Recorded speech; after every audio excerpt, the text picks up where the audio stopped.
Blessings, brothers and sisters. Oh, welcome to Readings with Regina. And I want to thank all of my subscribers. You know that I pray for you every morning and every night before I turn in to go to sleep. So, you're getting double blessings here. You're getting readings from your ancestral past as well as being prayed for. Now, it's good to be back.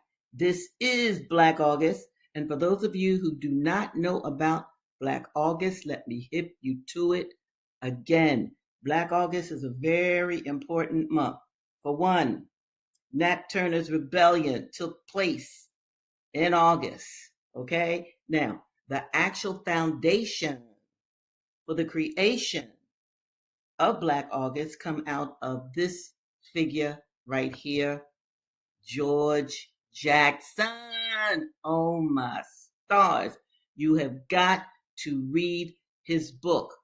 He was a member of the Black Panther Party. He joined while he was in lockdown. And they kept him in lockdown until they assassinated him because he became an incarcerated intellectual who loved his people. He became a revolutionary behind bars. So the idea of Black August comes out of the work of George Jackson. I really want you to get his book, Soledad Brother. That is a very important book because you will see how this good brother raised his little brother, Jonathan Jackson, through prison letters. You got to see this because years later, when it was clear that the state was not going to release George Jackson, Jonathan Jackson came up with a escape route for his brother. You have got to know that story. And Jonathan Jackson was killed in August 7th, 1970. Okay? So I really want you to understand the specialness about Black August. Watts, the rebellion in Watts that encouraged Huey Newton and Bobby Seale to create the Black Panther Party for self-defense took place August 11th, 1965. The Underground Railroad started in August. The Gabriel Prosser Rebellion started in August. Okay, so the Haitian Revolution started in August. Okay, so this is a month. This is a month where we spotlight Black prisoners of conscience. All prisoners, but certainly the ones who are unfairly placed in cages because this country does not want you to know them. Understand that. This is why this good brother, H. Rap Brown, now he's not H. Rap Brown now, and I want to give him his full due, but I wanted to show you him as I knew him from the 1960s and loved him dearly. And please know this.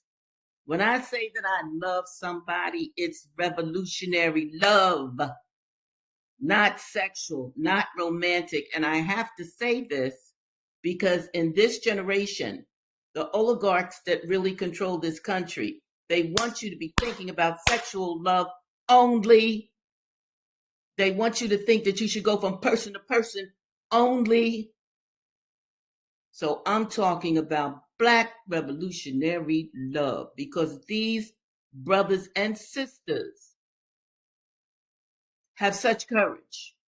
They stood up against this racist machine that I read to you every time we come together. Now, this is H. Rap now. He's no longer H. Rap Brown. He's now Jamil Al-Alamin. And do you know he's in his 80s? And do you know he's in prison? That's unconscionable.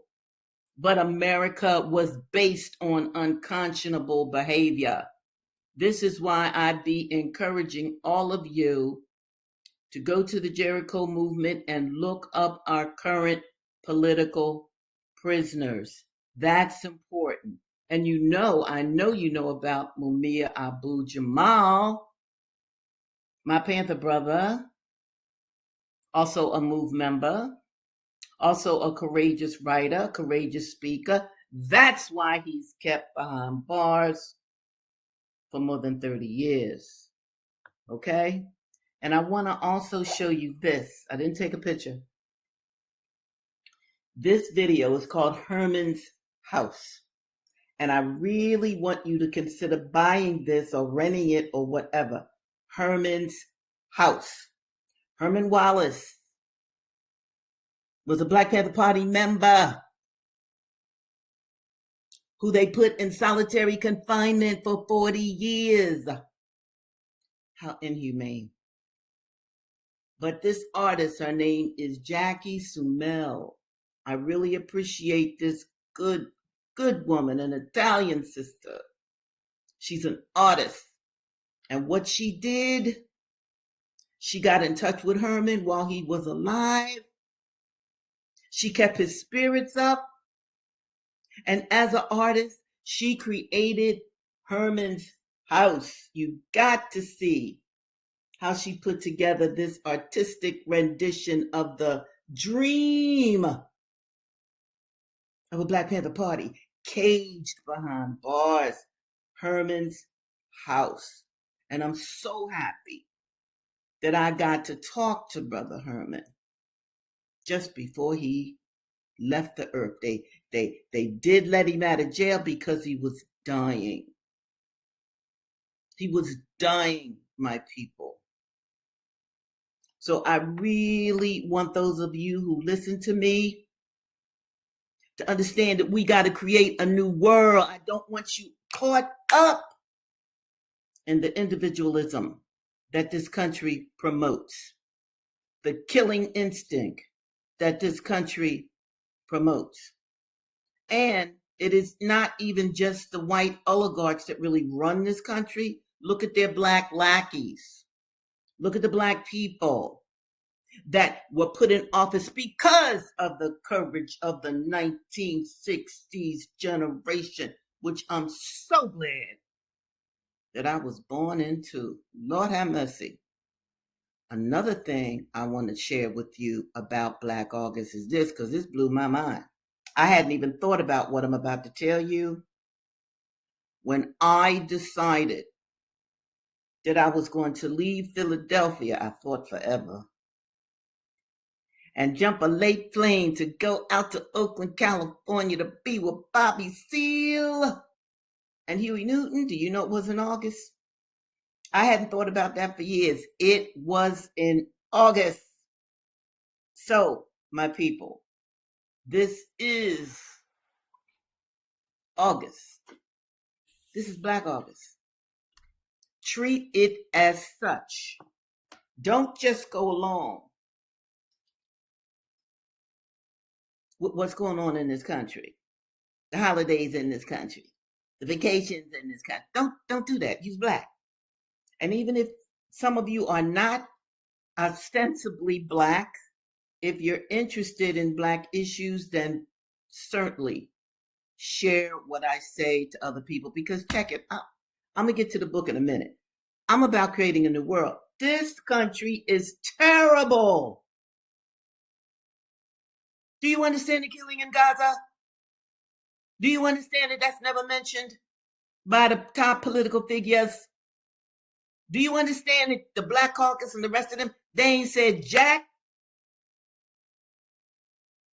So they're accomplices to genocide. Now, before I get to the book, I just want to say this one more thing. There was an ethnic group in Africa. I forgot what the name of the group was, but check this out. When somebody did something that was against the group, any kind of horrific something that was against the group, do you know how they were punished? They were put in a circle, and all the members of the group, all the members of the village, all the members of the town circled them. And you know what their punishment was? All the people told them all the good things that they had done throughout his or her life. They made that individual remember who he or she was. They didn't lock him in a cage. They didn't lock him in a hut. They didn't lock him away.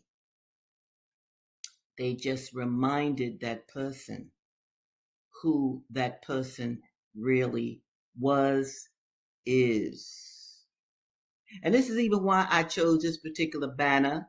Consider your relationship to the sky, the stars, the moon, and the sun. Don't just think that you are a part of America, a country that was built on the genocide of the Native Americans, a country that was built on the enslavement of our ancestors for 3 centuries or more. We are all larger than this, and we have to think larger than what is put forward on the media, on the lying news that just gets its talking points from the CIA, COINTELPRO, who helped to kill off the Black Panther Party for self-defense, who we watched Huey go to jail, Bobby go to jail, David go to jail, Erica go to jail, Angela go to jail. Hey, remember these things, especially if you are Black. All right, let me get to Dessa Rose, because see, I could start talking about this forever and ever. All right, because it's that important. And see why I'm doing readings with Regina. I'm doing readings with Regina because I want you all to know everything that I know. Everything. Before I leave this earth. Now you can find it certainly in my books. Okay, that's fine. But I'm still here now. And I'm still learning and growing. And that's what I want my listeners to do. And that's the message I want my listeners to spread to their friends and even to their enemies that are Black. All right, this is Dessa. Now, Rufel contemplates. Look up contemplates if you don't know what it means. How dare that darky? Seething, Rufel blundered blindly out of the back door, slamming it behind her. She went quickly down the steep steps, pushing roughly past Ada, who had just set one foot on the bottom step, without a word. Wench probably don't know her own name, and here she is trying to tell me something about Mammy. Those of you who've seen my last video, Dessa and Rufel had this big argument about Mammy. All right, let me continue. She strode across the yard, automatically turning down the path to the stream. Uppity, insolent slut. Now remember, Rufel is a white woman. Rufel owns this plantation where these runaways have run to. Ought to be whipped. Notice that. Ought to be whipped. Notice that. Ought to be whipped, because this is what white folks did to Black people. And if she was mine, I'd do it too, she thought venomously. She took the faint path to the left and entered the thin strand of trees that bordered the upper creek. It was cooler here in the dappled sunlight, and Rufel slowed her pace. Of course she knew they were talking about 2 different people. Though how that crazy gal could think she could know anyone I would know, forgetting that she herself had half hoped the same thing. Rufel knew the darky often shammed sleep, but she had also sensed the girl's puzzled wonder at her words, and her wide-open eyes had seemed to invite confidences. Rufel had not talked of Charleston with the raw yearning that Mammy had come to hate and fear, but as simple proof that she had lived that life, that she existed. That darky's credulous. If drowsy attention had seemed somehow to confirm that existence, Rufel flushed angrily. She had acted no better than the wench. She had fallen into reminiscing with this strange darky. Mammy would say she was too trusting. Rufel knew too open-hearted. The wench had been sassy, but it was Rufel who had first forgotten her place, gossiping like common trash. She could hear Mammy's voice, plain as day.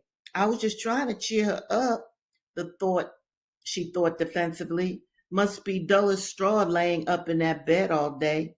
If she had chatted a bit long, well, Rufel admitted that she was lonely, that the silence since Mammy's death sometimes came near to crushing her, and to be invited to speak, resentment flared in her. Anyway, she thought sullenly, there had been no call for the wench to turn so hateful, making up all that stuff just to be mean. Rufel came out on the narrow shoreline and was almost upon the dark figure by the tree before she noticed him, or he her. One of the darkies who came to see the girl, recognized in the instant before she could scream. Fishing the pole prop between his knees, his back propped against the tree trunk, battered but over his face a hat, sensing or only hearing her, he moved. Hat slipping, pole falling, body struggling to rise. He seemed at first all arms and legs, a shapeless darkness contained by ragged clothes, topped by the light-colored hat, and she covered her mouth to laugh. Balanced now, he rose fluid, looming black against the sky, stopping the laugh in her throat. She would have screamed, but he spoke. Don't. Softly, am I. My hand is up, open, looking straight into his eyes. I'm just fishing. He gestured with the pole toward the creek. No trespass intended. But he made no move to go. Confused, she stopped. Why, it was her place, she thought indignantly. You, everywhere. They were everywhere. Her house, her bed, and Mammy. Rufel was almost into tears. And she knew Mammy's name. She told herself, and she would think of it as soon as she got over being so upset. All right, I'm going to stop there. I will pick this up again next week when we meet again. I would just want to make sure I get through all these books because, again, this is Black August. So I'm not streaming twice a week. I'm only streaming once. All right. Now we're going to go to Incidents in the Life of a Slave Girl. And I want to remind you that this is a true book. This is not a novel. This is a book that was written around 1858, published around 1860, and this is a true story. And let me tell you why that's important. Because there were scholars that really didn't want to believe that this stuff happened. So they did the research and they found these characters actually lived, and this is Linda Brent, Harriet Jacobs' story. During the first years of my service in Dr. Flint's family, I was accustomed to share some indulgences with the children of my mistress. Though this seemed to me no more than right, I was grateful for it and tried to merit the kindness by the faithful discharge of my duties. But I now entered on my 15th year, a sad epoch in the life of a slave girl. My master began to whisper foul words in my ear.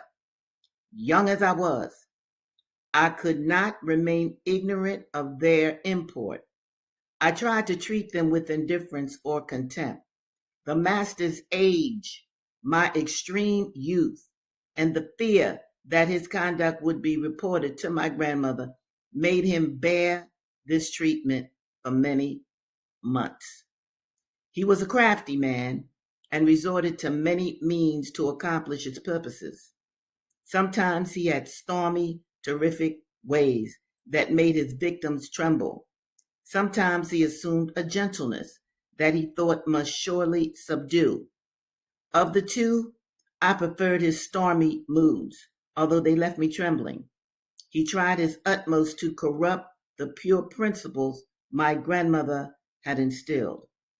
He peopled my young mind with unclean images, such as only a vile monster could think of.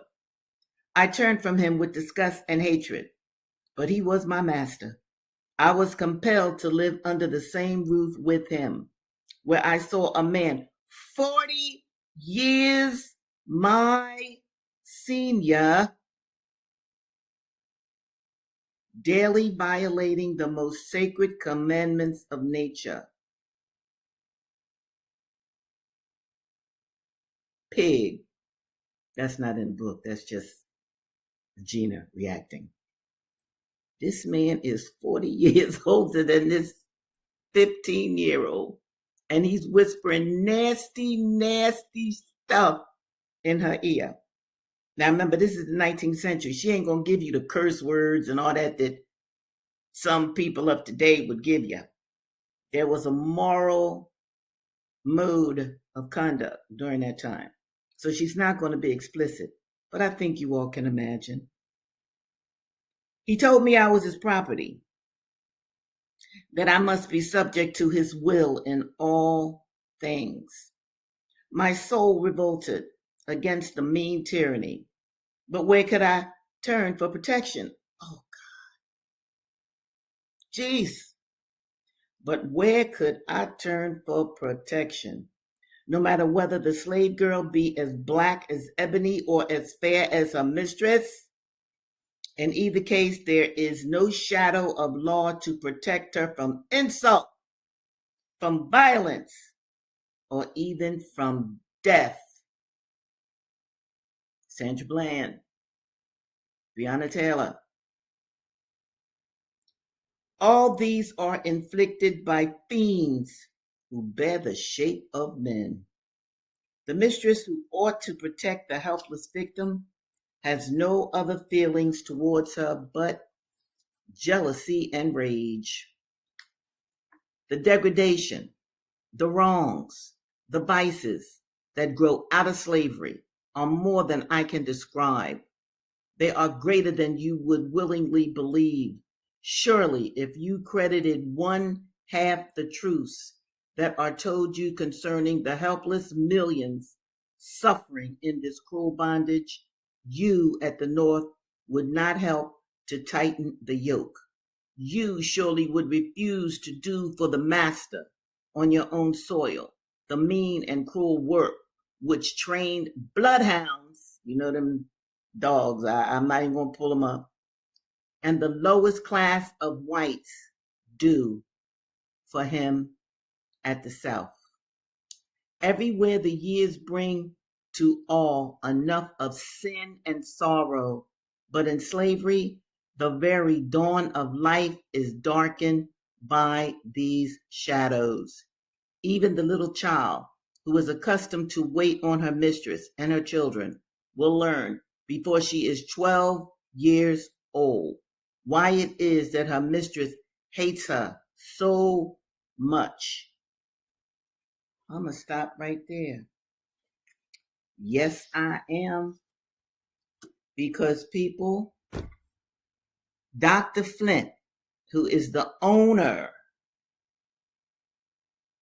of Linda, is a pedophile. You want to talk about child trafficking of today? Well, where do you think it came from? You think Jeffrey Epstein is new? That's why I want you to think above the United States culture and how this nation was put together. I want you to look at the 10-point platform of the Black Panther Party for Self-Defense. I want you to look to how Marcus Garvey put together his organization. I want you to look to how the Honorable Elijah Muhammad created a Malcolm X. These things are important. Stop acting like white folk are the greatest things on this earth and America is just the greatest country in the world. I need you to think more collectively for your people and for yourself. Now, this next book, Clotel, where is that at? Here she is. Thomas Jefferson's daughter. Yeah, Thomas Jefferson had several daughters. Dig. By black women, so that means he raped black women. That's what it means. Okay, where am I? Now, Clotel has married. A white man bought her. His name is Horatio. He bought her at a Negro ball. You dig?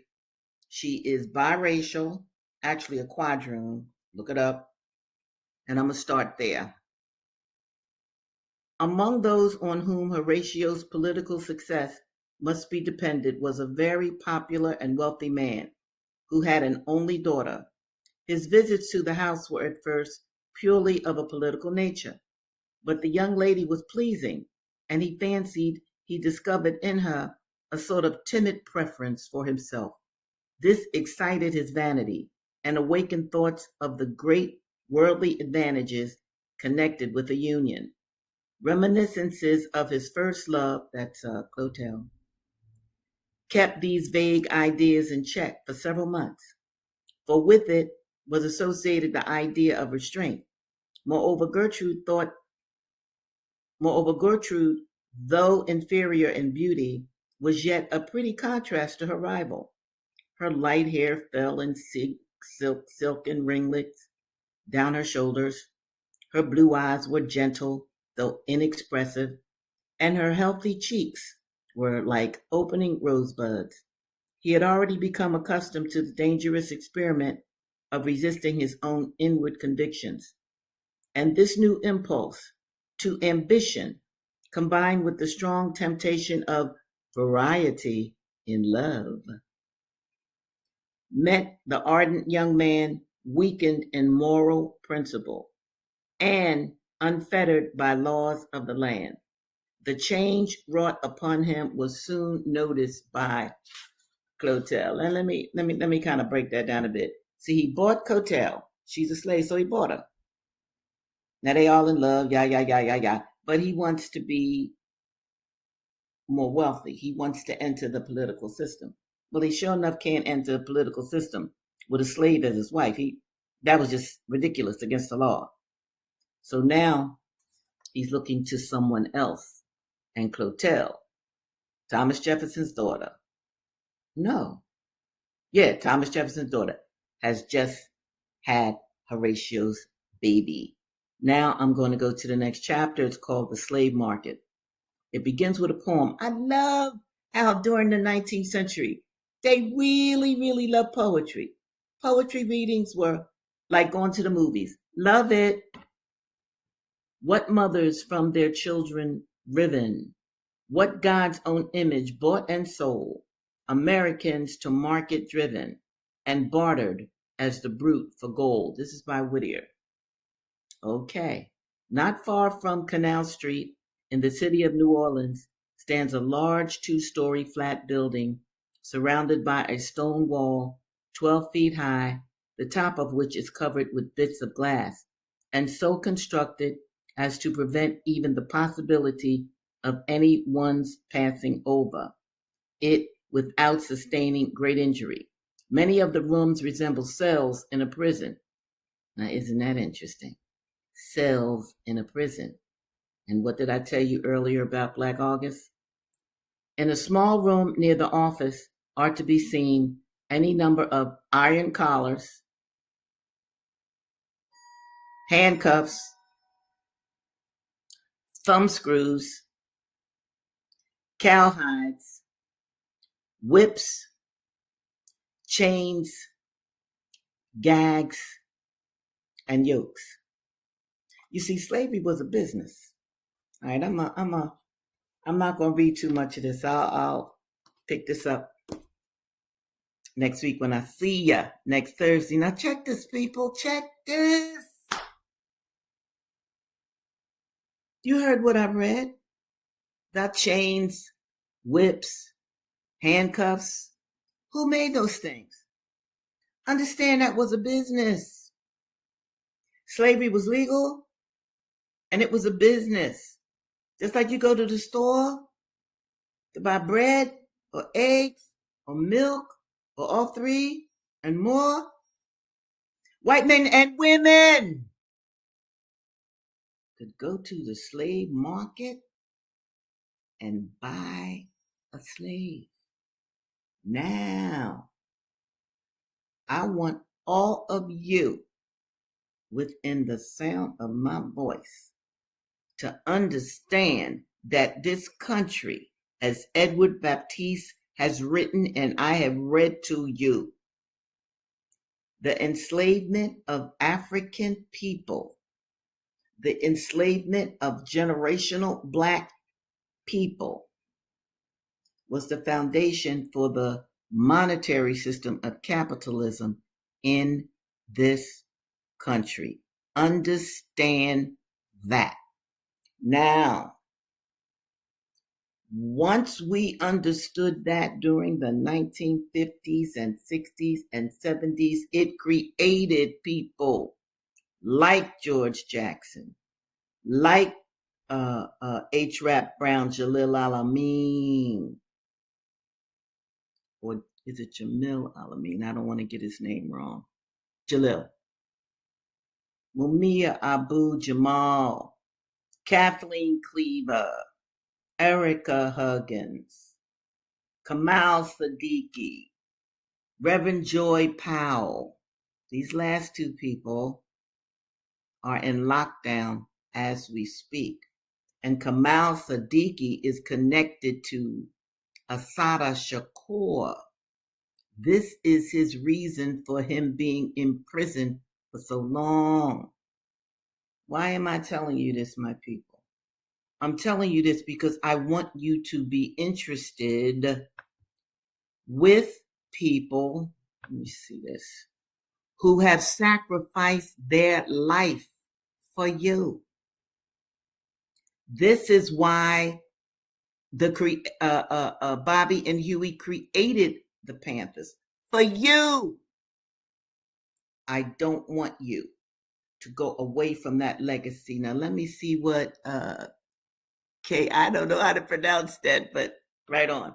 Thank you, Dr. Regina, for this series. As a parent of an 8-year-old boy, I often think about the importance of passing down our Black American identity and reading our ancestors' work. Yes, I love you. This is what it is. This is what our girl, or bruh, see from your name, I can't really tell. But this is what I want you to do. This is why I am doing this series. I am giving you the books, okay? Because I want parents in particular to raise their children in a certain way because the school system is designed to keep your people, our youngsters, stupid, immoral, confused. So it is imperative that not only do we create our own culture, but we create our own communities. All right, brothers and sisters, I'm getting ready to sign off. Remember, I won't be back with you next Tuesday as normal.